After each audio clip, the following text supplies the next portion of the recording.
Santapan Harian Jumat 7 Agustus 2026.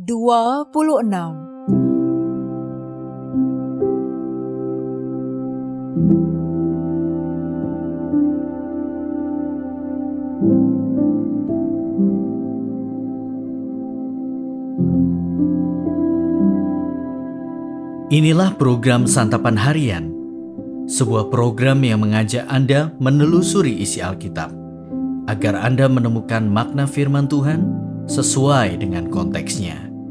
Santapan Harian tertuju bagi Anda yang ingin memiliki kehidupan rohani yang segar, kuat, dan sigap. Hari ini kita akan membaca 2 Korintus pasal yang ke-8 ayat 16 hingga ayatnya yang ke-24. Namun sebelumnya, mari kita berdoa. Di saat firman-Mu dibacakan, diamkan segala kegelisahan dalam hati kami. Penuhi jiwa kami dengan damai yang hanya berasal dari-Mu. Di dalam Engkau, Kristus Yesus, kami berdoa. Amin. 2 Korintus 8 ayat 16-24. Syukur kepada Allah yang mengaruniakan kesungguhan yang demikian juga dalam hati Titus untuk membantu kamu. Memang ia menyambut anjuran kami, tetapi karena kesungguhannya yang besar itulah ia pergi kepada kamu dengan sukarela. Bersama dia kami mengutus saudara kita yang terpuji di semua jemaat karena pekerjaannya dalam pemberitaan Injil. Bukan itu saja, ia juga telah ditunjuk oleh jemaat-jemaat untuk menemani kami dalam pelayanan kasih ini, yang kami lakukan untuk kemuliaan Tuhan dan sebagai bukti kerelaan kami. Sebab kami hendak menghindarkan hal ini, bahwa ada orang yang dapat mencela kami dalam hal pelayanan yang kami lakukan dan yang hasilnya sebesar ini. Karena kami memikirkan yang baik, bukan hanya di hadapan Tuhan, tetapi juga di hadapan manusia. Bersama mereka kami utus seorang yang lain lagi, yakni saudara kita yang telah beberapa kali kami uji dan ternyata selalu berusaha untuk membantu. Sekarang ia makin berusaha karena besarnya kepercayaannya kepada kamu. Titus adalah rekanku yang bekerja bersama aku untuk kamu.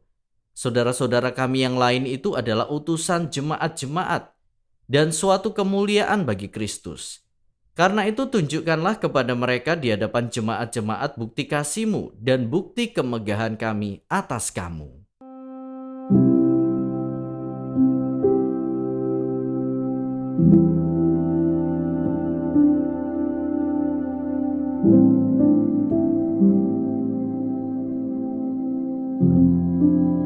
Sahabat Scripture Union Indonesia, dewasa ini semakin sering kita mendengar kata kolaborasi, yang artinya kerjasama.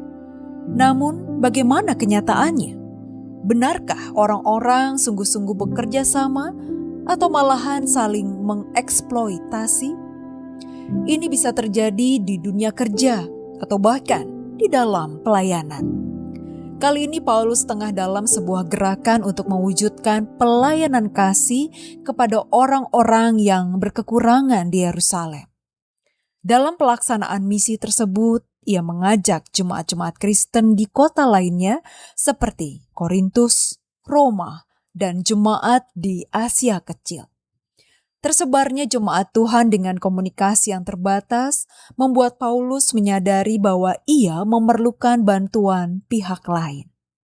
Dengan saksama, Paulus memikirkan segala sesuatu agar pelayanan kasih itu berjalan secara transparan, penuh tanggung jawab, dan dapat dipercaya. Dan salah satu bantuan itu adalah Titus, yang digerakkan hatinya oleh Allah untuk membantu. Ditekankan pula bahwa Titus bergerak bukan atas dasar perintah saja, melainkan juga atas kerelaan hatinya. Paulus, Titus, dan para pelayan Tuhan lainnya bekerja bersama, bukan demi kehormatan mereka sendiri, melainkan demi kemuliaan Kristus. Dengan demikian, tercapailah kolaborasi yang menumbuhkan kasih. Paulus pun meneguhkan pelayanan Titus dan rekan-rekannya, dan menekankan integritas, tanggung jawab, serta kesaksian iman dalam pelayanan, agar jemaat memberi dengan sukacita dan menguatkan persaudaraan. Pada masa kini pun pelayanan kasih masih terus berlangsung dan kita diajak untuk turut terlibat di dalamnya. Karena itu kita perlu membuka diri untuk bekerja sama dengan orang-orang yang tepat. Kita harus mempersiapkan dan menjalankan segala sesuatu dengan serius. Karena kita melakukannya demi memuliakan Tuhan lewat sesama. Marilah kita memohon kepada Tuhan agar Ia menggerakkan hati kita untuk melibatkan diri dengan penuh kerelaan dalam pelayanan kasih di gereja, tempat kerja, maupun lingkungan kita. Mari kita berdoa. Bukalah hati kami untuk berjalan bersama dengan orang-orang yang Engkau percayakan, agar kami saling menguatkan dalam kasih dan kebenaran. Karuniakanlah hikmat untuk memilih rekan seperjalanan yang membangun iman, sehingga setiap karya yang kami lakukan menjadi berkat dan memuliakan nama-Mu. Kristus, inilah doa kami. Amin.